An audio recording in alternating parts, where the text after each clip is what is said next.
Bismillahirrahmanirrahim. Assalamualaikum warahmatullahi wabarakatuh.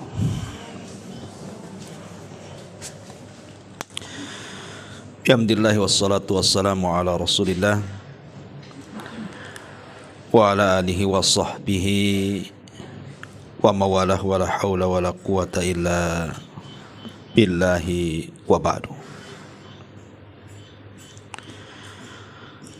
Alhamdulillah, segala puja dan puji hanya milik Allah subhanahu wa ta'ala.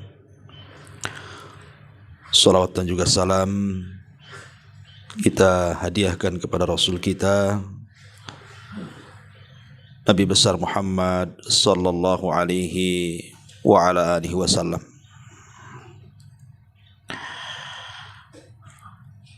Alhamdulillah, di pagi hari ini kembali kita bisa duduk untuk bertolabul ilmi. Ini kitabnya udah dipesan belum ya? Taib, karena juga mungkin kitabnya masih putar-putar di jalan. Tema di pagi hari ini, tema nasihatnya tentu masih sekitar tazkiyatun nafas. 10 perkara yang bisa memperbaiki hidup kita jauh lebih baik lagi dibandingkan sebelumnya. Dan 10 perkara ini adalah 10 perkara yang sangat ajaib. Sebab kalau kita mendawamkan dalam satu hari satu malam, maka kita akan merasakan perubahan yang luar biasa pada pribadi kita, kehidupan kita, bahkan boleh jadi berdampak kepada keluarga kita. Karena setiap masalah atau setiap kita ini pasti ada masalah. Setiap kita pasti diuji. Setiap kita pasti menghadapi cobaan, baik kesehatan, ekonomi, kehidupan berumah tangga, kehidupan bertetangga, dan begitu seterusnya. Yang terkadang ujian-ujian itu justru bukan malah memperbaiki kita, malah sebaliknya menjadikan kita semakin futur, malas untuk beribadah, tak jarang pula kemudian tasahuf, hingga tidak menjadikan kita dengan ujian itu lebih baik, bahkan justru malah terpuruk kehidupan kita. Maka saya kasih tip, inilah 10 perkara untuk menghadapi semua masalah kehidupan kita. Ma'asyiral muslimat yang dimuliakan Allah subhanahu wa ta'ala. Yang pertama, perbanyak melakukan sholat. Maksudnya selain sholat wajib. Kalau sholat wajib ya sudah jelas. Karena di dalam Al-Quranul Karim disebutkan dalam surah Al-Baqarah ayat 45, wasta'inu bis-sabri was-salati wa innaha lakabiratun illa 'alal khasiin. Jadikanlah sabar dan salat itu sebagai penolongmu, dan sesungguhnya yang demikian itu emang berat, tetapi akan ringan bagi orang-orang yang khusyuk. Dan Allah ulas juga dalam Al-Baqarah 105:3-nya, ya ayyuhalladzina amanu sta'inu bis-sabri was-salati innallaha ma'as sabirin. Wahai orang-orang yang beriman, jadikanlah sabar dan salat itu sebagai penolongmu, sesungguhnya Allah akan bersama orang-orang yang sabar. Dari dua ayat ini secara zahir Al-Quran bahwa salat itu bisa menjadi penolong kita. Bahkan Nabi SAW apabila ada masalah besar yang seolah-olah tidak bisa keluar dari situ, radhiyallahu anha, kana Nabi SAW idza hazabahul amru fazi'a ila shalah. Apabila Rasul menghadapi sebuah permasalahan besar dalam hidupnya, maka Nabi SAW bersegera melaksanakan salat, karena tahu di dalam salat ini ada pertolongan yang tidak disangka-sangka yang Allah Subhanahu wa taala kirimkan kepada kita. Dan itu juga dilakukan oleh para nabi. Bukan nabi kita saja, para nabi juga sama. Apabila ada masalah mereka salat. Contoh saja Nabi Ibrahim.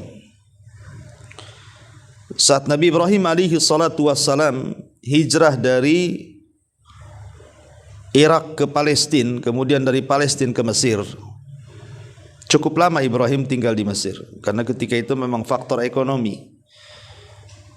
Di Palestina terjadi paceklik luar biasa, sehingga akhirnya beliau hijrah dari Palestina ke Mesir. Lah di Mesir ini Allah Subhanahu wa taala takdirkan Ibrahim itu mengalami ujian dari Allah Subhanahu wa taala, di mana istri tercintanya Sarah diculik oleh Fir'aun, raja Mesir kala itu, raja yang sangat zalim. Apa yang dilakukan Ibrahim? Langsung salat dia. Ibrahim langsung salat, meminta kepada Allah Subhanahu wa taala agar istrinya diselamatkan. Dan Allah Subhanahu wa taala kabulkan. Akhirnya Sarah pun kemudian lepas dari cengkraman raja zalim si Fir'aun Mesir kala itu. Kata para ulama, lihat bagaimana dahsyatnya salat bisa menghilangkan kesulitan. Bahkan Nabi Allah Zakaria alaihi salam, ketika Allah uji dia tidak punya keturunan, sementara dia sudah tua renta, kemudian istrinya pun mandul, artinya tidak bisa memberikan keturunan. Maka satu hari Zakaria ini masuk ke mihrabnya Maryam. Kemudian nampaklah dalam mihrab itu kok banyak makanan-makanan, yang anehnya makanan itu lebih banyak buah-buahan. Dan buah-buahan di musim panas ada di musim dingin, sementara makanan di musim dingin ada pula di musim panas. Akhirnya kemudian Zakaria heran dan bertanya kepada Maryam, "Anna laki hadza?" Dari mana kau dapatkan ini? Maka Maryam dengan polos mengatakan, "Huwa min indillah." Semua datang dari sisi Allah Subhanahu wa taala. Sejak itu kemudian Nabi Zakaria ingin mengikuti gaya Maryam. Dia pun buat mihrab. Kemudian dia beribadah kepada Allah Azza wa Jal, ruku, sujud, salat.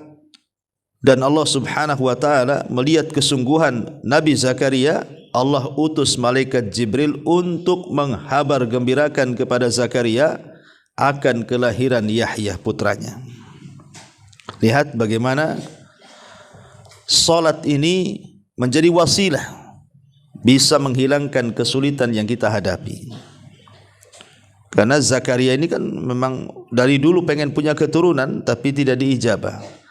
Tapi dengan memperbanyak doa dan salat, akhirnya malaikat datang, wa nadathu wa huwa fil mihrab. Wa nadathul malaikatu, dan para malaikat kemudian menyeru, dan Zakaria sementara ketika itu sedang di mihrabnya, sedang ibadah.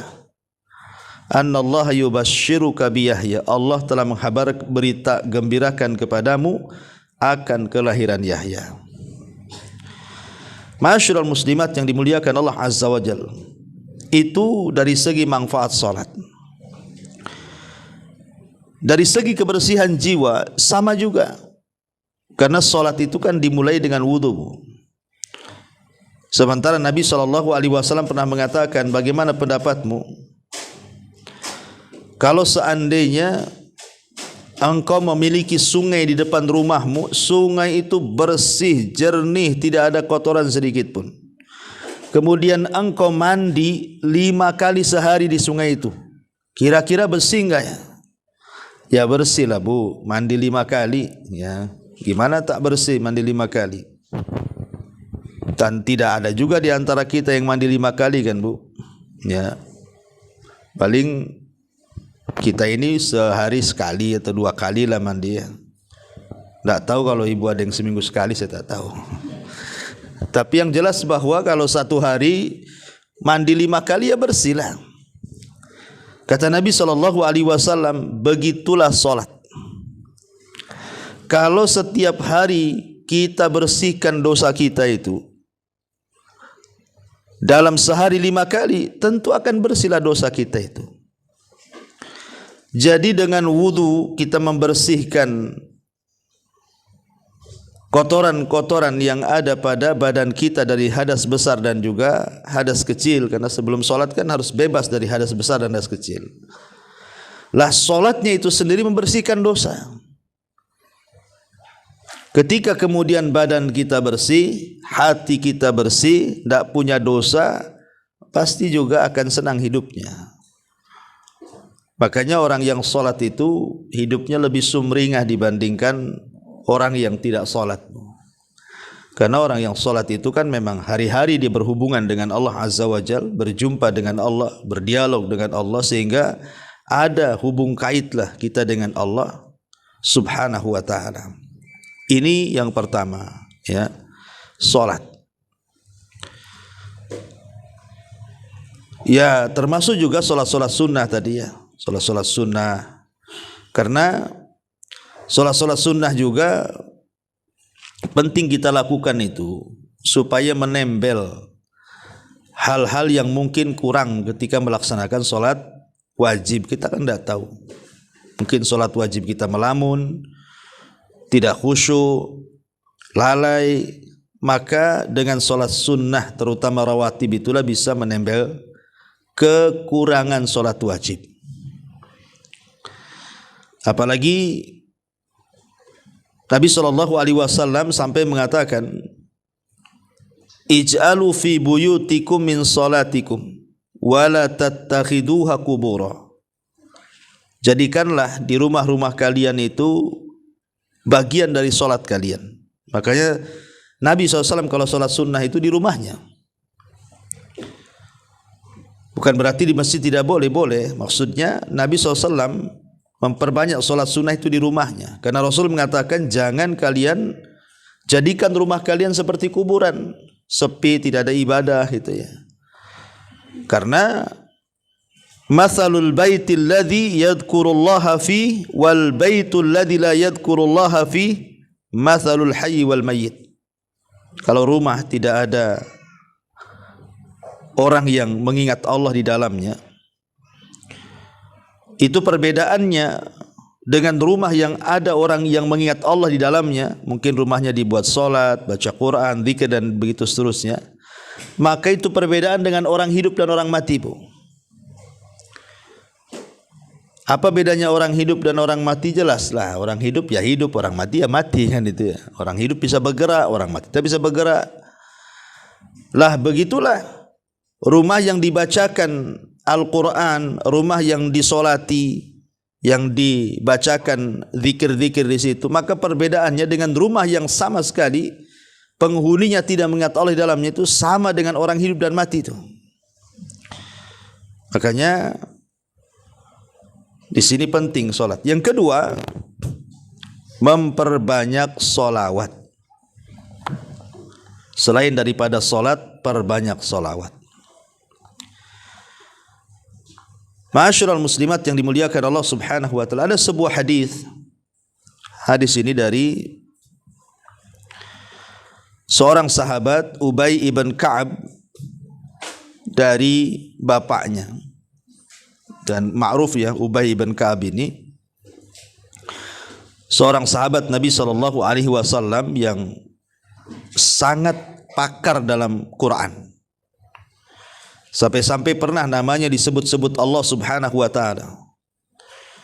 Sampai Rasul mengatakan, "Ya Ubay, Allah memerintahkan aku untuk membacakan kepadamu surah Al-Bayyinah." Kata Ka'ab, "Apakah namaku disebut-sebut ya Rasulullah?" Kata Rasul, "Ya, namamu disebut-sebut Allah," katanya.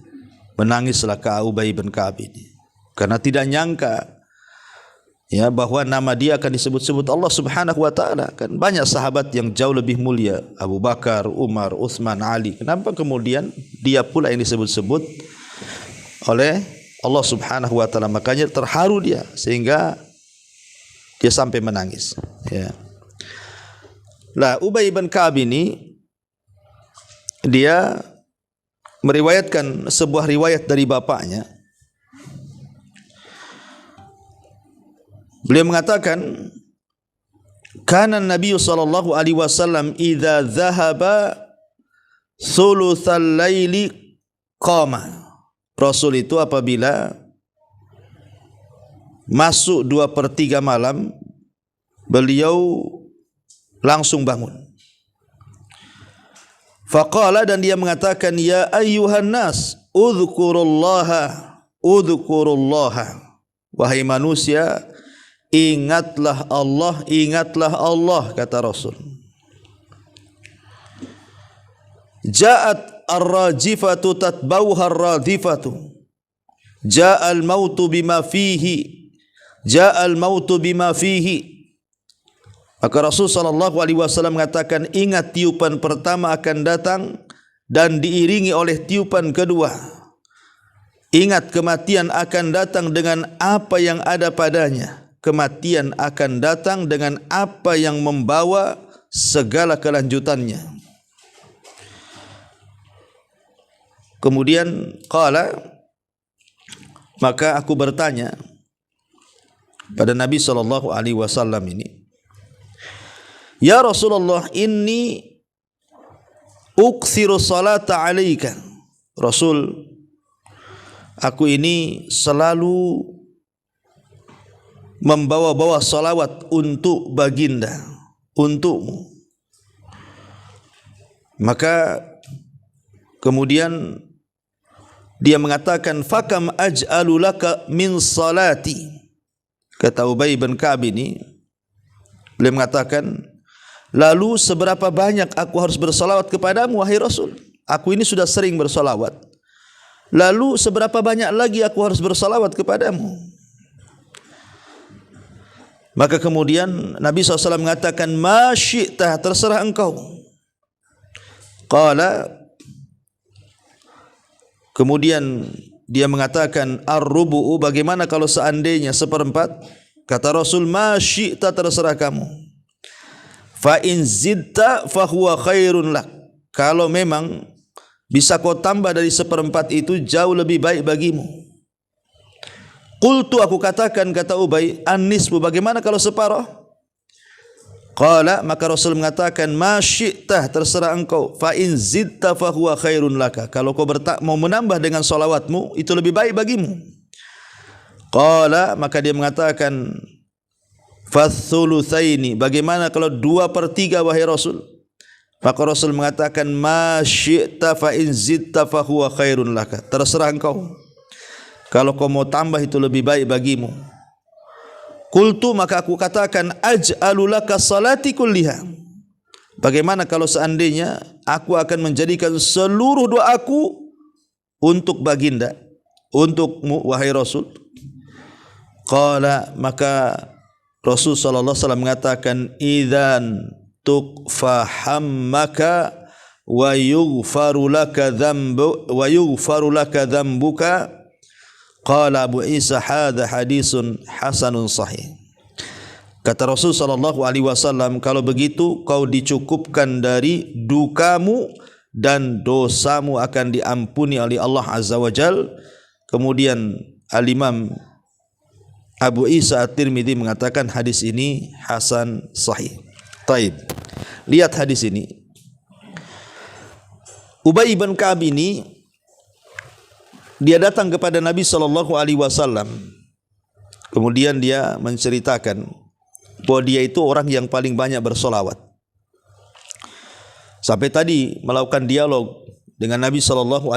Bagaimana kalau kujadikan dalam setiap doaku sepertiga doaku untuk salawat? Kata Rasul, bagus. Kemudian dia mengatakan, gimana kalau ku tambah separuh doaku untuk salawat? Katanya. Kata Rasul, bagus. Ya. Kemudian dia mengatakan lagi, bagaimana 2/3 doaku untuk salawat? Kata Rasul, bagus. Akhirnya mengatakan, bagaimana kalau semua doaku kugunakan untuk salawat? Kata Rasul, bagus. Kemudian Rasul mengatakan di ujung hadisnya apa? Idzan, kalau begitu, kalau engkau banyak membaca salawat, kata Nabi SAW, tukfahammuka wa yughfaru laka dzambuka, maka semua kesulitanmu akan hilang dan semua dosamu akan diampuni. Dari sini kita tahu bahwa salawat ini di antara keajaibannya adalah bisa menghilangkan kesulitan dan bisa menghilangkan dosa-dosa yang kita lakukan. Makanya kalau ibu lagi banyak masalah, ya, banyak-banyak sholawat saja. Ibu ada masalah kesehatan, ada masalah ekonomi, ada masalah dengan tetangga, ada masalah dengan kawan, ada masalah pekerjaan. Masalah kan banyak, macam-macam masalah di masyarakat ini. Nah, tinggal memperbanyak sholawat. Ya, tetapi tentu salawat-salawat yang disyariatkan. Ya, salawat-salawat yang disyariatkan dan yang memudahkan bagi kita. Ya, salawat-salawat yang pendek, Allahumma sholli ala Muhammad, Allahumma sholli ala Muhammad. Kan itu kan ada yang lebih pendek lagi. Untuk supaya kita istiqomah dengan salawat. Jangan salawat yang panjang-panjang, ya kan. Nanti mudah bosan. Dibacanya sama ibu salawat Ibrahimiyah yang biasa dibaca untuk salat tuh kan. Kan kepanjangan, Bu, ya. Kalau untuk dijadikan wirid zikir setiap hari, maka carilah salawat yang pendek supaya tidak bosan dan kita bisa membacanya lebih sering dan lebih banyak lagi. Intinya bahwa yang kedua adalah salawat. Kemudian yang ketiga,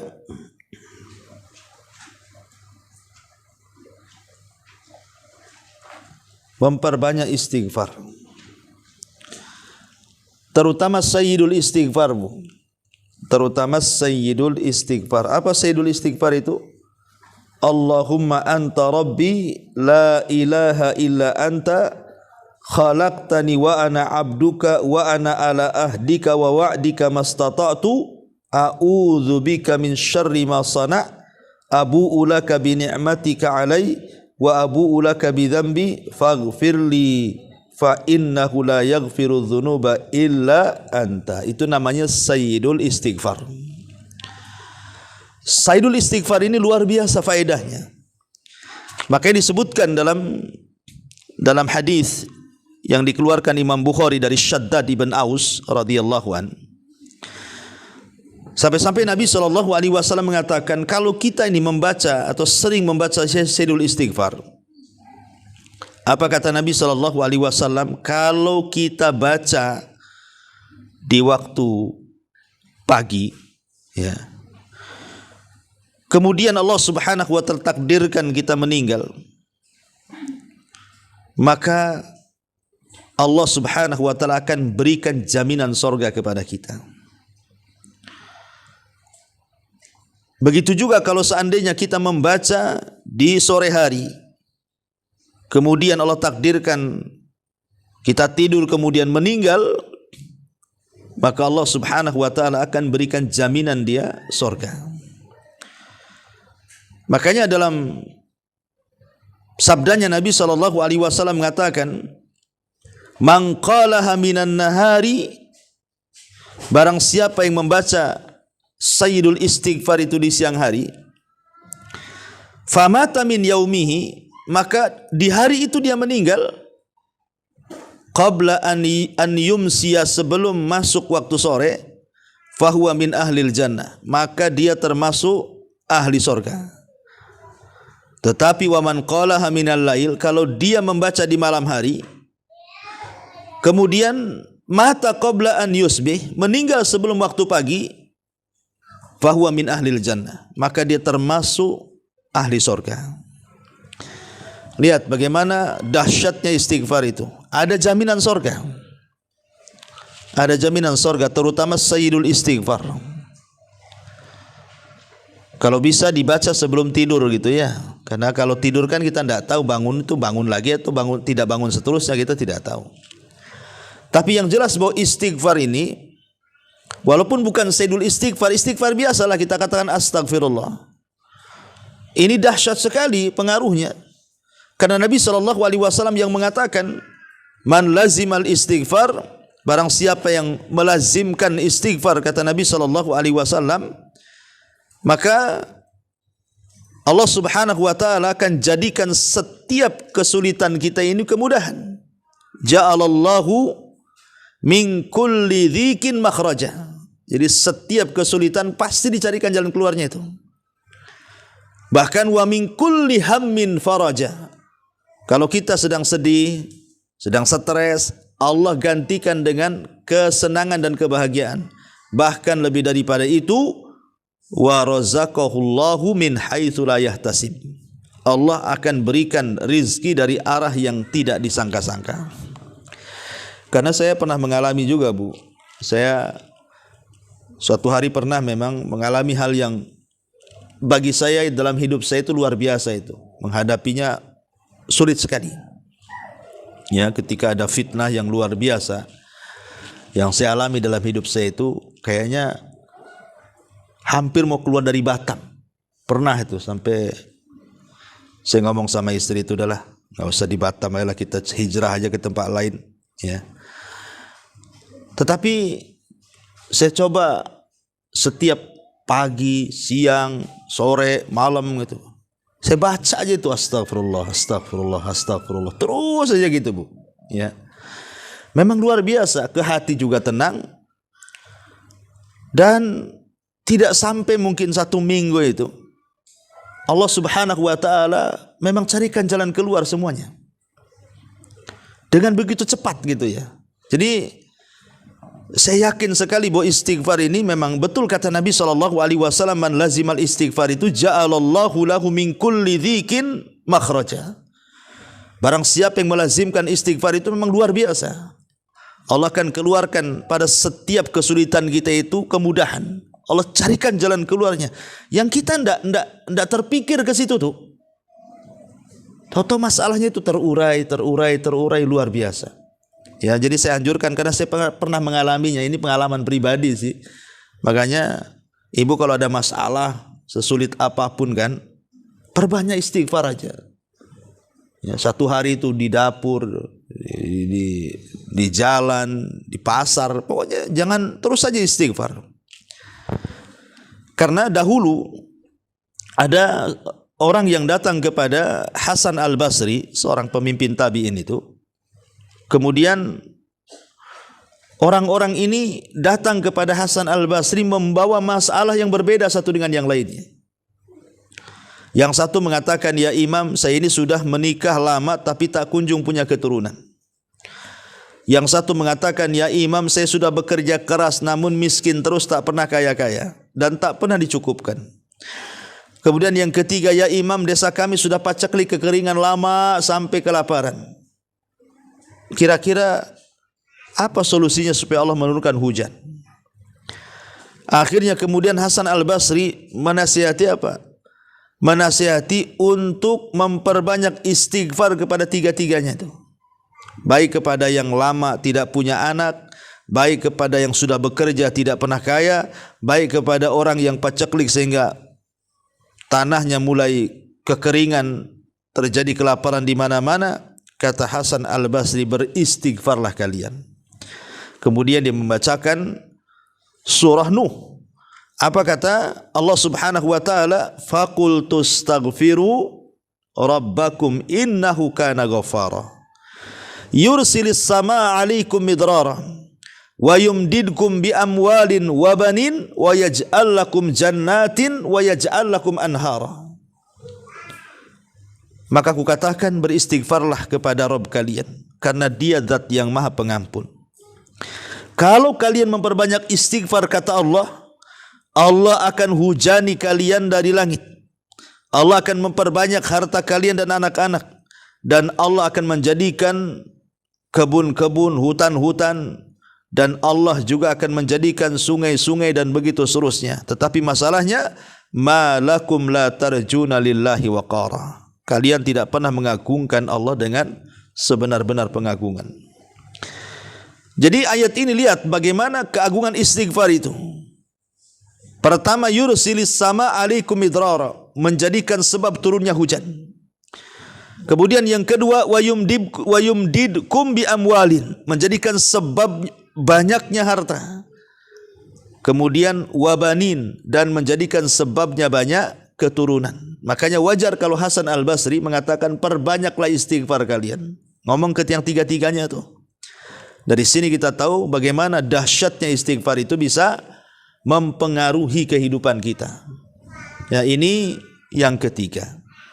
Perbanyak istighfar. Kemudian yang nomor 4, perbanyak membaca surah Al-Ikhlas, Bu. Surah Al-Ikhlas itu, Bu, pendek. Ya, perbanyak membaca surah Al-Ikhlas. Surah Al-Ikhlas ini sebenarnya ada 2, Bu. Kalau di Quran disebut surah Al-Ikhlas itu berarti menunjukkan kedua surat. Pertama, surah Qul huwallahu ahad, Allahus samad, lam yalid walam yulad walam yakul lahu kufuwan ahad, itu surah Al-Ikhlas. Atau kepada surat Qul ya ayyuhal kafirun, la a'budu ma ta'budun. Nah, itu juga disebut surah Al-Ikhlas tuh. Jadi Qul huwallah dan Qul ya ayyuhal kafirun. Ulama menyebutnya dua surat ini disebut dua surat Al-Ikhlas. Kenapa demikian? Karena Qul huwallahu ahad ini lebih kepada tauhid rububiyah dan asma dan sifat. Tetapi kalau Qul ya ayyuhal kafirun lebih kepada tauhid uluhiyah. Makanya Rasul selalu menggandeng tuh Qul huwallah dengan Qul ya ayyuhal kafirun tuh pada setiap salat sunnahnya. Seperti salat sunnah fajar, rakaat pertama Qul huwallah, rakaat kedua al-kafirun, kan begitu, Bu? Kemudian rakaat dua rakaat tawaf. Ibu kalau umroh tawaf, kemudian salat 2 rakaat di belakang makam Ibrahim. Nah, itu rakaat pertama baca Qul huwallah, rakaat kedua baca Qul ya ayyuhal kafirun, kan, Bu? Jadi selalu digandengkan Rasul karena memang dua-duanya disebut surah Al-Ikhlas tuh. Surah Al-Ikhlas, ya. Cuman kalau dikatakan Al-Ikhlas biasanya yang identik dengan nama itu adalah Qul huwallah wahad, kan, itu kalau Qul ya ayyuhal kafirun ya surah Al-Kafirun gitu. Ya, tapi sebenarnya dua-duanya surah Al-Ikhlas. Tapi yang saya maksudkan adalah Qul huwallahu ahad, Allahus samad, lam yalid walam yulad walam yakul lahu kufuwan ahad. Jadi Nabi SAW dalam hadis Abi Sa'id Al-Khudri, satu hari datang seorang laki-laki bertanya, ya, inna li jaran yakumul laylah la yaqra'u illa Qul huwallahu ahad. Rasul, aku ini punya tetangga, ya, itu kalau sholat malam yang dibaca itu surah Al-Ikhlas saja. Persis kayak ibu lah, kan, gitu. Ya mungkin karena pendeknya gitu, Ibu, ya. Nah, Al-Ikhlas saja setiap sholat itu lagi yang dibaca, itu lagi yang dibaca, kan, gitu. Anehnya kok nggak bosan-bosan gitu. Jadi orang ini mengatakan, ya Rasulullah, aku ini punya tetangga suka sholat malam, itu yang dibaca itu Qul huwallahu ahad saja itu. Jadi seolah-olah sahabat ini meremehkan lah. Kan banyak surat yang panjang-panjang, mesti itu terus yang dibaca. Tapi Nabi SAW mengatakan apa? Walladzi nafsi biyadih innaha la ta'dilu sulusal Qur'an, kata Rasul. Demi zat yang jiwaku berada di tangannya, surat itu sebanding dengan 1/3 Quran loh. Ya. Artinya kalau dia membaca Qul huwallah 1 kali sama dengan membaca 1/3 Quran. Kalau 2 kali sama dengan 2/3 Quran. Kalau 3 kali hatamlah Quran. Ya. Coba Bu, kalau ibu tiap hari baca 3 kali saja qul huwallah, itu sama dengan ibu menghatamkan Quran. Kalau sampai ibu baca ya umpamanya 9 kali, berarti seolah-olah ibu menghatamkan Quran 3 kali itu. Ya kalikan aja lah, makin banyak membaca qul huwallah 100 kali umpamanya, seolah-olah menghatamkan berapa kali Quran tuh. Bahkan ada sebuah hadis yang mengatakan, kata Nabi SAW, barang siapa yang membaca qul huwallahu ahad 10 marrat fi yaumin wa lailatin, 10 kali dalam sehari semalam. 10 kali saja Bu dalam sehari semalam. Barang siapa yang baca qul huwallah 10 kali dalam sehari semalam, umpamanya pagi 3, siang 3, sore 3, malam 1, kan 10 tuh Bu. Apa dampaknya? Kata Nabi SAW, banallahu lahu qasran fil jannah. Maka Allah Subhanahu wa taala akan bangunkan untuk ibu itu 1 istana di sorga. Kan luar biasa tuh. Ya. Jadi kalau ibu seandainya nih pagi 10, siang 10, sore 10, malam 10, mak udah dapat 4 istana tuh Bu. Kita aja bangun kos-kosan berbulan-bulan tak jadi-jadi Bu. Itu kos-kosan tuh 1 kapling saja tuh. Ini loh tinggal baca 10 kali langsung jadi istananya. Istananya terbuat dari emas dan perak lagi, bukan dari batu bata dengan semen dengan besi, bukan. Tapi anehnya, kenapa ya kok kita ini nggak yakin sehingga malas membaca qul huwallah itu, padahal sebenarnya mudah membaca itu. Kenapa kok malas ya?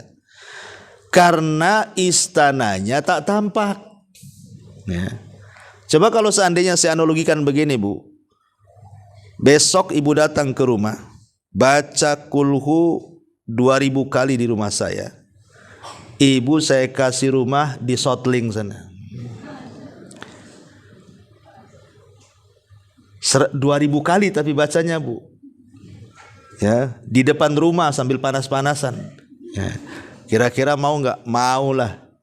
Kenapa? Paling 2000 itu walaupun 1 hari 1 malam tak ada masalah. Habis itu kan saya dapat rumah di Sotling. Nah, kan begitu, ya.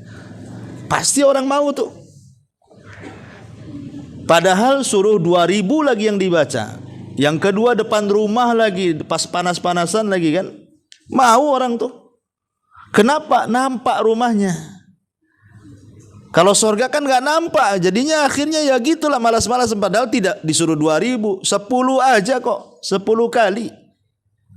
Kemudian juga sebaik-baiknya rumah di Sotling itu masih lebih baik lagi istana di surga.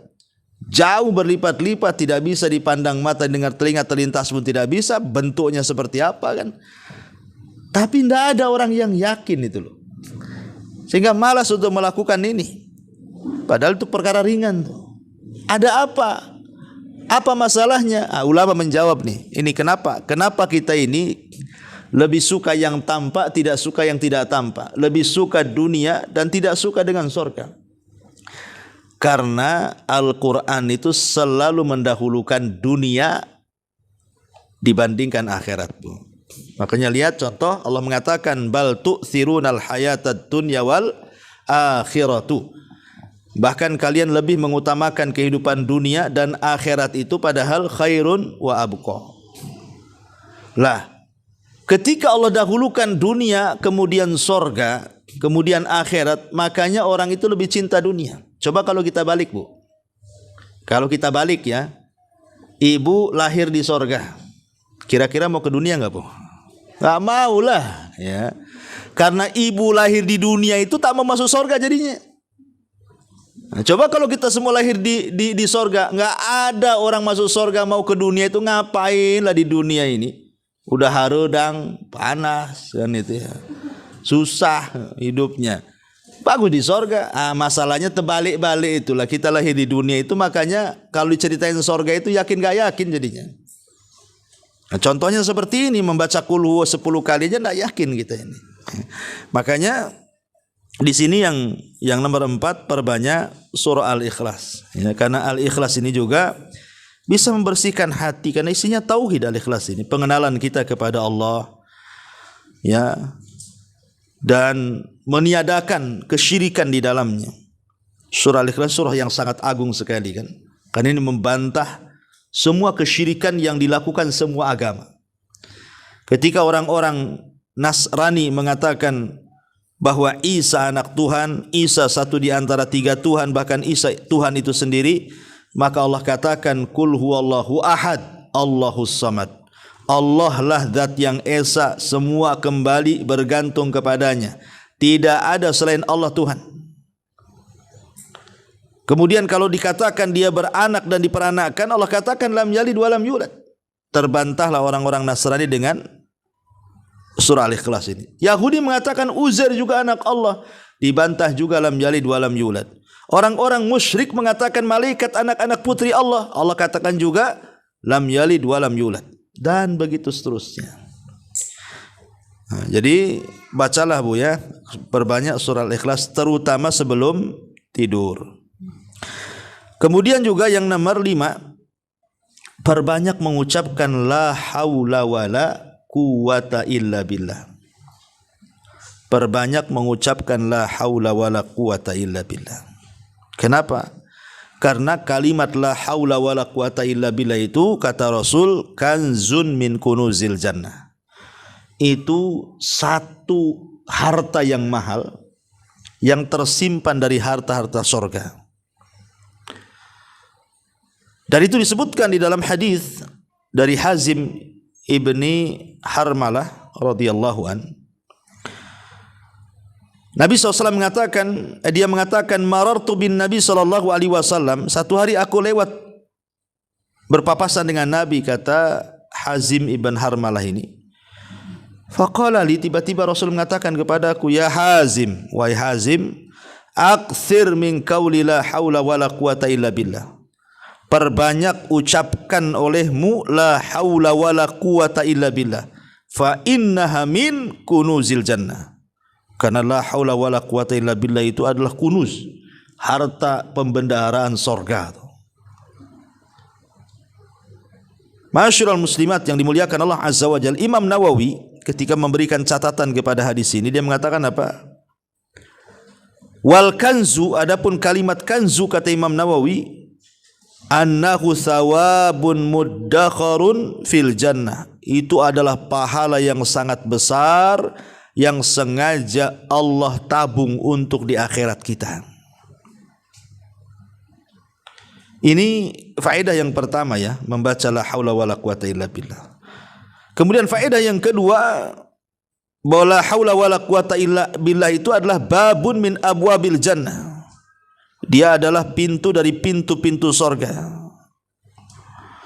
Disebutkan dalam hadis Mu'ad bin Jabal radhiyallahu an, Nabi mengatakan, ala adulluka ala abwab min abwabil jannah, ala adulluka ala babin min abwabil jannah. Maukah aku tunjukkan kepadamu satu pintu dari pintu-pintu sorga? Wa ma huwa, apa itu? Kata Mu'ad, apa itu ya Rasulullah? Maka Rasul mengatakan la haula wala quwata illa billah. Itulah pintu daripada pintu sorga. Dan ingat, kita ini hari-hari melakukan dosa kan Bu? Hari-hari kita melakukan dosa. Tidak mata ya telinga, tidak telinga ya hidung, tidak hidung ya mulut, tidak mulut ya otak, tidak otak ya tangan kaki ngelangkah kemana-mana. Pasti setiap hari kita berdosa. Tidak mungkin.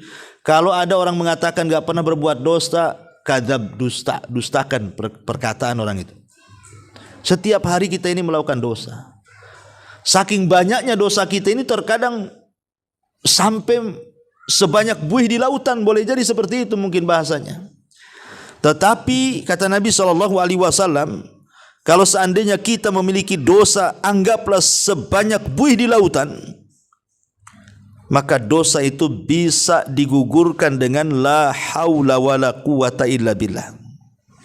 Dan itu berdasarkan hadis Abdullah ibn Amr ibn As radhiyallahu anhuma, ma 'alal ardi ahadun yaqulu la ilaha illallah wallahu akbar wala haula wala quwata illa billahi. Tidaklah ada manusia di permukaan bumi yang mengatakan la ilaha illallah Allahu akbar kemudian la haula wala quwata illa billah, kecuali dosa-dosanya akan digugurkan walau kanat misla zabadil bahri, walaupun dosa itu sebanyak buih yang ada di lautan. Luar biasa ya kan. Jadi ini juga bisa membersihkan hati. Membaca la haula wala quwata illa itu bisa membersihkan hati dari dosa-dosa. Bahkan kalau seandainya kita meninggal, pamannya ibu membaca la haula wala quwata illa billah ini di malam hari sebelum tidur ya, kemudian summa mata fi dzalikal yaum, Allah takdirkan meninggallah kita di hari itu, ghufira lahu dzambahu, maka dosa-dosa ibu akan diampuni.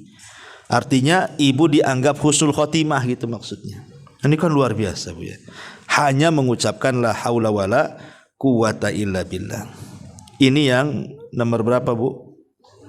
Nomor 5 ya. Kemudian nomor 6. Nomor 6, perbanyak membaca al-baqiyat as-salihat. Al-baqiyat as-salihat. Apa baqiyah as-salihah itu? Al-baqiyah as-salihah itu maksudnya bacaan tasbih. Memperbanyak bacaan tasbih. Subhanallah wa bihamdihi subhanallahil azim. Subhanallah walhamdulillah wa la ilaha illallah Allahu akbar la haula wala quwata illa billah. Itulah al-baqiyat as-salihat itu. Dan ini berdasarkan sabda Nabi sallallahu alaihi wasallam, al-baqiyatus salihat subhanallah walhamdulillah wa la ilaha illallah Allahu akbar wa la haula wala quwata illa billah. Itulah disebut al-baqiyat as-salihat itu. Disebutkan dalam sebuah hadis yang sahih ya, Nabi SAW mengatakan, jadi kalau kita membaca al-baqiyat as-salihat ini di waktu pagi ataupun di waktu sore hari, berapa kali? Mi'ata marratin, 100 kali. Maka kata Nabi SAW, ghufirat khatayahu wa in kanat min zabadil bahri, maka akan diampuni semua kesalahannya walaupun kesalahannya sebanyak buih yang ada di lautan. Subhanallah ya. Lihat ya, kalau kita membaca al-baqiyat salihat ini 100 kali, maka kita bisa menghapuskan dosa-dosa kita ini yang banyaknya sebanyak buih yang ada di lautan. Makanya dalam satu hari Nabi SAW pernah kedatangan Fatimah. Jadi Fatimah itu udah kelelahan karena masak-masak sendiri gitu, cari kayu sendiri, ngadon sendiri, sampai tangannya itu pecah-pecah Bu, dan lemah gitu ya, lelah. Karena zaman dulu kan kalau mau masak kan harus cari kayu bakar Bu kan. Mungkin ibu yang sekarang udah tua ya kan pernah ngalami lah yang di kampung-kampung itu kan belum ada kompor dulu kan. Kalau ada pun kompor bukan pakai sekarang gas kan Bu, pakai minyak tanah. Tapi kalau orang kampung tuh masih ada juga sampai sekarang itu pakai kayu ya. Tapi umumnya kan orang dulu pakai kayu Bu. Ya. Jadi orang dulu tuh kan ke kebun dulu, Fatimah ini nyari kayu, habis dapat kayu kemudian dibakar, masak dan begitu, lelah lah istilahnya. Jadi Fatimah ini mendengar Nabi SAW pulang dari peperangan dan membawa banyak harta rampasan perang termasuk tawanan-tawanan, budak-budak. Jadi Fatimah ini inginlah datang kepada Rasul meminta untuk dicarikan pembantu. Entah satu atau dua pembantu supaya meringankan pekerjaan dia. Ya sama dengan ibu juga kan, kalau ada pembantu agak ringan lah. Harusnya ibu nyapu disapukan, harusnya ibu ngepel dipelkan, harusnya ibu nyuci dicucikan, kan agak tenang Bu ya kan. Itulah yang dipikirkan oleh Fatimah. Ya sama juga lah, pikiran perempuan semua sama sejak zaman dulu sampai sekarang kan maunya ndak capek kan itu ya. Lah rupanya ketika sampai di rumah Nabi tak nampak Nabi, yang ada Aisyah istrinya. Jadi diceritakanlah sama Aisyah itu. Dan ingat Aisyah dengan Fatimah itu masih tuaan Fatimah ya dibandingkan Aisyah itu 2 tahun. Jadi Fatimah lebih muda gitu ya. Aisyah lebih muda dibandingkan Fatimah. Padahal ibunya gitu ya. Jadi kata Aisyah, tunggu sampai datang Rasul, nanti saya akan ngomong. Setelah Fatimah pergi, datang pula Nabi SAW itu. Jadi diceritakanlah sama Aisyah itu, Fatimah ini pengenlah pembantu, 1-2 pembantu karena dia pikir capek gitu ya. Akhirnya Nabi SAW langsung bergegas Bu, menemui Fatimah. Subhanallah, saking sayangnya Rasulullah SAW langsung datang ke rumah putrinya. Ketika sampai di rumah putrinya, nampaklah di situ ada Fatimah dan suaminya Ali bin Abi Thalib radhiyallahu anhu. Dipanggillah keduanya, kemudian diajak ngobrol. Kata Nabi SAW, aku dengar wahai Fatimah, engkau datang ke rumah, kau ingin dapat pembantu ya? Kata Fatimah, iya wahai Rasul. Maka Rasul mengatakan gini, Fatimah, bagaimana kalau seandainya aku ajarkan kepada kalian berdua beberapa kalimat yang kalau kalian berdua mengucapkannya itu lebih baik dibandingkan pembantu laki-laki atau perempuan? Mau enggak? Kata Rasul. Kata Ali dan Fatimah, apa itu kalimat itu wahai Rasul, yang lebih baik dibandingkan pembantu laki-laki dan perempuan itu? Maka Nabi SAW kemudian mengatakan, bacalah tasbih subhanallah 33 kali. Kemudian baca tahmid 33 kali. Kemudian baca takbir 100 kali. Jadi tasbih 33 kali, tahmid 33 kali, kemudian takbir 40 kali, jadi semuanya 100. Kata Nabi SAW, kalau engkau lakukan ini sebelum tidurmu, katanya, maka ini lebih baik daripada engkau punya pembantu laki-laki dan perempuan. Maka Ali radhiyallahu anhu mengatakan, sungguh dari wejangan Rasul itu, bahwa membaca tasbih, tahmid dan tahlil itu, tasbih, tahmid dan takbir itu lebih baik dibandingkan pembantu laki-laki dan perempuan. Aku tidak pernah meninggalkannya walaupun saat peperangan, kata Ali. Walaupun saat peperangan tetap aku baca tuh. Kan luar biasa Bu ya kan. Begini Bu, kalau ibu nih di posisi Fatimah Bu, kira-kira ibu mau zikir atau pembantu nih? Nggak yakin kalau zikir. Pasti pembantu ya. Pamannya ibu pengen capek lah, ngeluh sama suami, bang capek kali aku ini, rumah udah gede, tingkat pula gitu kan, ini ngerjain aja dari pagi sampai siang, habis itu pingsan aku ini katanya. Tolonglah bang carikan pembantu 1 atau 2. Tiba-tiba nih suami bacakan hadis sini Bu, sini dek kata suaminya, mau nggak aku ajarkan sabda Nabi sama Fatimah tuh. Kalau kamu lakukan setiap malam, baca ini lebih baik dibandingkan pembantu laki-laki atau perempuan 1 atau 2 pembantu, mau enggak katanya. Kira-kira ibu emosi atau mau tuh? Ibu udah capek kan disuruh zikir.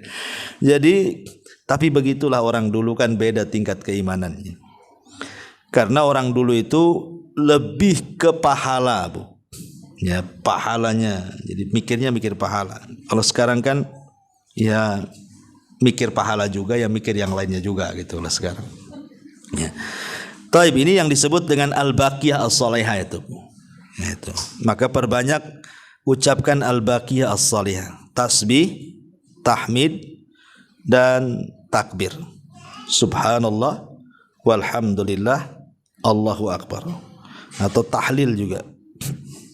Atau kalau mau lengkap al-baqiyah as-salihah ya subhanallah walhamdulillah wala ilaha illallah Allahu akbar la haula wala quwata illa billah. Itu lengkapnya seperti itu. Taib, kemudian yang ketujuh, ya, setelah baqiyah as-salihah, ini kalau ini kan bicara soal bacaan-bacaan, Bu, ya. Sekarang masuk kepada beberapa perbuatan. Apa itu? Yang nomor 7 adalah jangan lupa memperbanyak doa. Nanti dulu. Memperbanyak baca Quran. Ini juga masih bacaan juga ya. Perbanyak wirid Quran namanya. Wirdul Quran. Terutama kalau setiap hari ibu yang umpamanya walaupun 2 ayat, 3 ayat selepas sholat atau lagi nganggur-nganggur gitu ya. Maka dijelaskan dalam sebuah hadis Nabi SAW mengatakan man qara'a harfan min kitabillah falahul hasanatu wal hasanatu bi asyri amthaliha.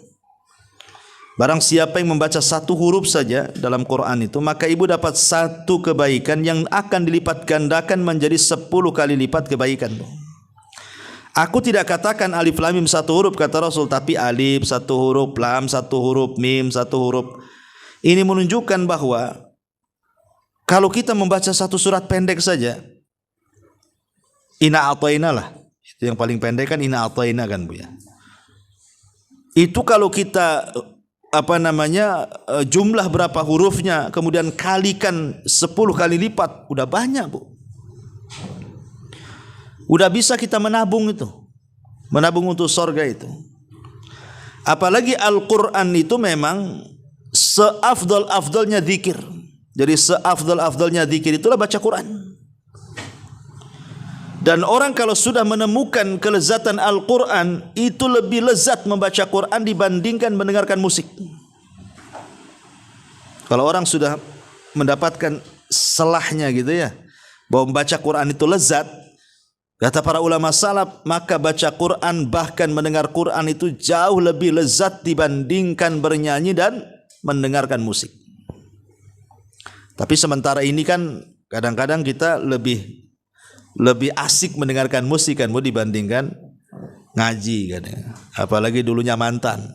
Ya, kadang-kadang dengan musik itu entah kok jari kaki ini kok gerak-gerak ya kan itu ya. Kadang-kadang ada yang refleks, Bu, ya kan. Ada musik aja dia gerak-gerak tuh jari-jarinya tuh. Mungkin belum bisa meninggalkan total gitu. Ya, belum bisa membenci seutuhnya. Padahal kalau dia mendengarkan bacaan Quran terkadang tidak melembutkan hati dia. Tapi kalau dia mendengar instrumen lagu ya yang nadanya sedih ya, itu kadang-kadang orang bisa meneteskan air mata loh, aneh itu. Kan ada tuh instrumen lagu itu yang kadang-kadang nyayat-nyayat hati itu kan, Bu. Kok bisa dia meneteskan air mata itu? Tapi ketika Quran dibacakan tak bisa pula dia meneteskan air mata itu. Berarti kan keras hatinya tuh. Kenapa demikian? Karena belum dicintakan dengan Quran, itu masalahnya. Kalau sudah dicintakan dengan Quran itu pasti dia akan membenci musik tuh, karena tidak mungkin musik dengan Quran ketemu. Mustahil. Orang kalau suka musik pasti benci Quran. Ustadz, saya suka musik tapi saya tak benci Quran kok. Iya, mulut kau tidak membenci Quran, tapi perbuatannya seolah-olah benci Quran. Kenapa demikian? Karena ketika orang suka menyanyi, akan banyak meninggalkan baca Quran tuh. Akan banyak meninggal. Nanti duduk sial siul, nyanyi lagi, ke dapur nyanyi lagi, di kamar mandi nyanyi lagi, kan begitu. Orang kalau sudah gila nyanyi itu Bu, di mana aja. Ya, bikin konten pun nyanyi enggak malu depan orang. Ya. Tapi coba baca Quran kadang-kadang kan. Zaman dulu jangan lagi baca Bu, bawa Quran aja malu. Kalau orang nampak bawa mushaf tuh, itu malu kayaknya, disembunyiin lah gitu. Lah aja dari sini menunjukkan bahwa Quran dengan musik itu tidak bisa ketemu. Itu sama dengan air dengan minyak tanah, itu tidak mungkin ketemu. Kalau orang kemudian dicintakan dengan musik, pasti akan dibencikan dengan Quran. Kalau orang dicintakan dengan Quran, pasti dibencikan dengan musik. Ya, memang seperti itu. Karena kalau orang sudah cinta Quran itu sayang hidupnya. Buat apa saya bernyanyi? Apa manfaat nyanyi itu? Setiap satu huruf nggak ada pahalanya nyanyi itu. Setiap satu A, satu B, satu C itu tidak ada pahalanya Bu. Tapi Quran itu setiap alif, setiap ba, setiap ta, setiap tha itu ada pahalanya. Makanya kalau orang sudah cinta Quran, ngapain saya nyanyi? Nggak ada pahalanya itu. Yang ada bawa dosa saja kadang-kadang kan, akhirnya dilarikan segalanya. Maka dan Quran itu bisa merubah semuanya. Betapa banyak orang-orang itu Bu nggak paham artinya, tapi setelah mendengar Quran dapat hidayah dia. Saya pernah seorang syekh itu bercerita, orang Amerika, ya. Dia masuk Islam gara-gara mendengar bacaan Quran Sesudes. Ketika Ramadan, dia nongkrong di televisi, nengok orang Mekah sedang sholat. Jadi dia dengerin aja itu, ketika itu imamnya Sesudes. Entah kenapa tiba-tiba bacaan Sesudes itu masuk pula di orang kafir ini, orang Amerika ini. Dari situlah hidayah muncul tuh. Akhirnya dia masuk Islam gara-gara mendengar Quran, padahal paham pun tidak. Apa yang dibaca Sesudes tak tahu. Isinya apa, hanya dengerin itu Quran, itu taunya itu Quran. Tapi lihat bagaimana Quran itu tidak paham pun bisa menyedot orang masuk Islam. Ya, karena Quran itu bukan kitab sejarah, dia kitab hidayah. Siapa yang membacanya dapat hidayah, siapa yang mendengarkannya dapat hidayah, siapa yang mendakwahkannya dapat hidayah, dan begitu seterusnya. Taib. Kemudian yang nomor 8, kita masuk kepada perbuatan lakukan qiyamul lail. Qiyam al-lail dimulai dari bangun tidur. Bangun tidur tuh Bu, ada ibadah-ibadah yang banyak di situ. Pertama, berzikir, baca doa selepas tidur. Alhamdulillahilladzi ahyana ba'da ma amatana wa ilaihin nusyur. Yang kedua, berwudu. Yang ketiga, qiyamul lail. Qiyamul lail ini mencakup satu tahajud. Ya. Kemudian setelah tahajud, ibu baca Quran. Setelah baca Quran, berdoa. Setelah berdoa, istighfar. Inilah yang disebut dengan qiyamul lail, Bu. Ya. Lah qiyamul lail ini manfaatnya besar bagi kehidupan kita, terutama bagi hati, karena kajian kita kan bicara tazkiyatun nafas, Bu. Karena sudah saya sering ulang-ulang, Bu, bahwa setiap saya, ibu, siapapun sebelum tidur itu kan setan datang tuh, kemudian mengikat tengkuk kita semuanya. Lah ikatan itu tidak bisa dilepas kecuali dengan 3 perkara. Pertama dengan zikir, yang kedua dengan wudu, yang ketiga dengan salat. Baru hilang tuh ikatan 3-tiganya tuh. Artinya kalau dia bangun tidur tidak berzikir, tidak wudu, tidak salat, berarti ikatannya masih ngikat leher dia tuh. Jadi masih ruwet. Besoknya gitu lagi, ditambah lagi 3 ikatannya. Besoknya gitu lagi, ditambah lagi, makin banyak ikatannya, Bu. Makanya Nabi SAW mengatakan, siapa yang setiap malam melepaskan ikatan setan dengan cara zikir, wudu dan salat,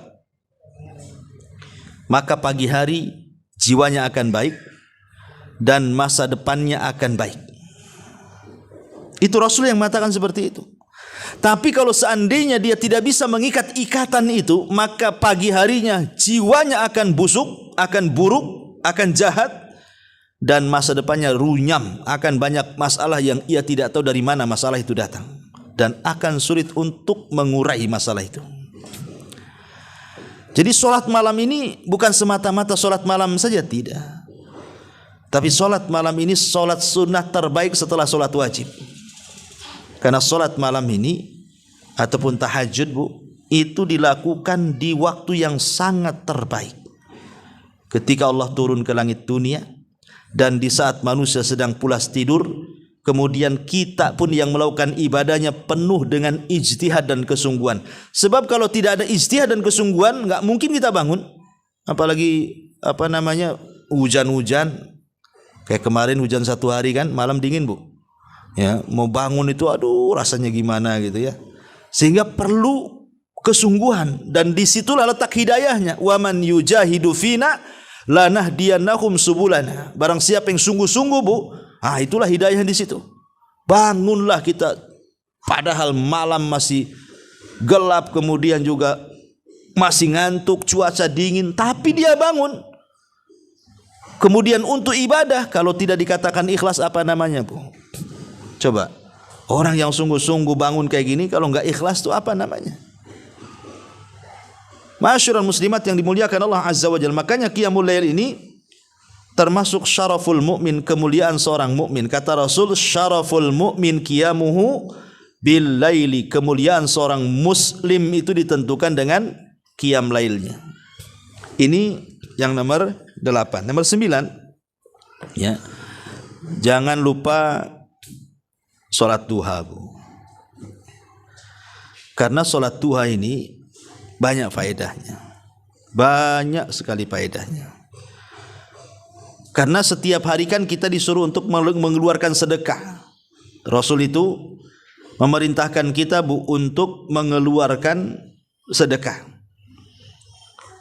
Di mana setiap ucapan kita subhanallah itu dianggap sedekah.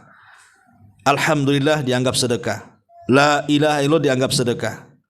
Allahu Akbar dianggap sedekah. Memerintahkan kebaikan dianggap sedekah. Mencegah dari kemungkaran dianggap sedekah. Tapi tidak perlu kita lakukan. Cukup kita melakukan 2 rakaat duha itu sudah sama dengan orang yang melakukan seperti itu. Dan ini menunjukkan bahwa salat duha itu salat yang sangat istimewa dari semua sedekah yang kita lakukan di siang hari itu. Apalagi sedekah juga dilakukan di waktu ketika manusia sedang lalai mengejar dunia, kita pula mengejar akhirat. Makanya pahalanya besar.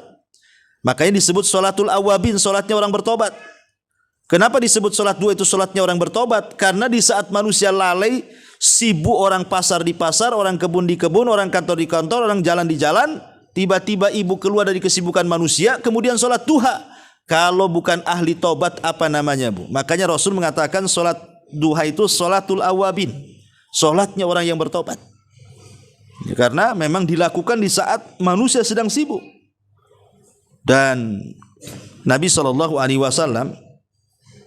sampai mengatakan, barang siapa yang sholat subuh kemudian tidak beranjak dari tempatnya, kemudian berzikir kepada Allah sampai terbit matahari, kemudian meninggi 1 tombak, itu disebut syuruk, waktu terbitnya matahari.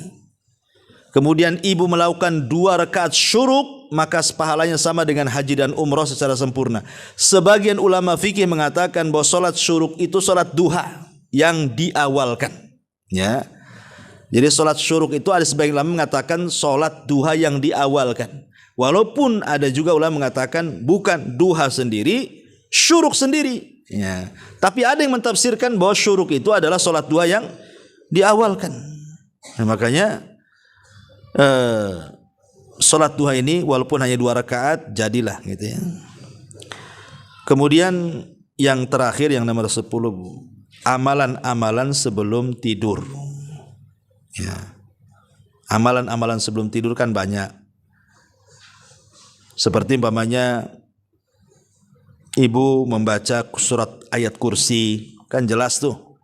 Kalau ibu membaca ayat kursi sebelum tidur, ataupun kul a'udzu birabbin nas dan qul a'udzu birabbil falaq, maka sampai pagi ibu akan dilindungi dari setiap kejelekan, setiap kejahatan, baik dari setan, baik dari orang yang hasad, baik dari binatang-binatang yang berbisa, yang mencelakakan, yang beracun dan begitu seterusnya, baik dari sihir. Maka orang yang membaca ayat kursi di malam hari kemudian kita tertidur, maka kita akan dibangunkan, dijaga oleh Allah. Kemudian berwudu, ini yang paling penting, karena kalau ibu berwudu nih sebelum tidur, itu nanti kalau ibu tidur ada malaikat di sebelah kiri kanan ibu tuh. Kalau ibu berguling ke arah kanan, malaikat sebelah kanan akan mengatakan Allahumma gfir lahu, Allahumma arhamhu. Ya Allah, ampunilah orang ini, ya Allah rahmati orang ini. Kalau ibu balik guling ke arah kiri, itu juga sama, malaikat sebelah kiri akan mengatakan ya Allah ampuni orang ini, ya Allah rahmati orang ini. Pokoknya setiap ibu bergerak itu kan, maka malaikat kiri kanan itu pasti akan mengatakan seperti itu, Bu. Ya, jadi kalau gerak sana, gerak sini, pasti didoakan malaikat. Tapi kalau suami di sampingnya tak tahu ini gerak-gerak, apa ini istri saya ini gerak sana gerak sana. Tapi yakin, Bu, orang yang berwudu itu akan dijauhkan dari mimpi buruk. Kemudian juga malaikat akan mendoakan ibu. Karena hadisnya seperti itu. Ya man bata tahiran, barang siapa yang tidur dalam posisi dia tahir, bersih dari hadas, maka malaikat di samping kiri akan mengatakan Allahumma gfir lahu, Allahumma arhamhu. Ya, kemudian juga ada doa yang bagus sekali kalau ibu mau baca itu kan. Apa doanya? Doa yang diajarkan Nabi SAW kepada Bara ibn Azib. Ya, kalau bismikallahumma ahya, bismikallahumma apa? Itu yang biasa itu ya. Amutu wa ahya itu sudah yang biasa. Tapi yang luar biasa adalah doa Allahumma aslamtu nafsi ilaika, kemudian wa fawwadtu amri ilaika wa alja'tu dhahri ilaika ragbatan wa rahbatan ilaika la malja'a wa la manja minka illa ilaika amantu bi kitabika alladhi anzal wa bi nabiyyika alladhi arsal. Ini yang paling luar biasa, Bu. Kalau ibu mau baca sebelum tidur, baca doa ini. Allahumma, ya Allah, aslamtu nafsi ilaika, aku serahkan jiwaku kepadamu. Wa fawwadtu amri ilaika, aku serahkan seluruh urusanku kepadamu. Wa alja'tu dhahri ilaika, aku serahkan punggungku kepadamu. Wa ragbatan wa rahbatan ilaika, suka ataupun tidak suka untukmu ya Allah. La malja'a wa la manja minka illa ilaik, tidak ada tempat lari kecuali kepadamu ya Allah. Amantu bi kitabika alladhi anzal, aku beriman dengan kitab yang kau turunkan. Wa bi nabiyyika alladhi arsal, dengan nabi yang kau utus. Ini dampaknya luar biasa. Fa imitta idza asbahta alal khair wa in mitta alal fitrah. Kalau ibu dibangunkan setelah baca doa ini, maka ibu akan dibangunkan dalam kondisi baik. Tapi kalau ibu diwafatkan, maka ibu diwafatkan dalam posisi wafat di atas fitrah, tak punya dosa, di atas Islam. Wala tamutunna illa wa antum muslimun. Ya, inilah diantara 10 perkara ini kalau kita lakukan satu hari satu malam, Bu, insyaallah nampak itu dampaknya seperti apa. Jangan lama-lama ya, sebulan, seminggu aja rutinkan ini 10 perkara ini, pasti kita akan mendapati kehidupan yang jauh lebih baik dibandingkan sebelumnya. Ya, sampai sini aja, Bu. Subhanakallahumma bihamdika asyhadu an la ilaha illa anta astaghfiruka wa atubu ilaik. Allah ta'ala. Assalamualaikum warahmatullahi wabarakatuh.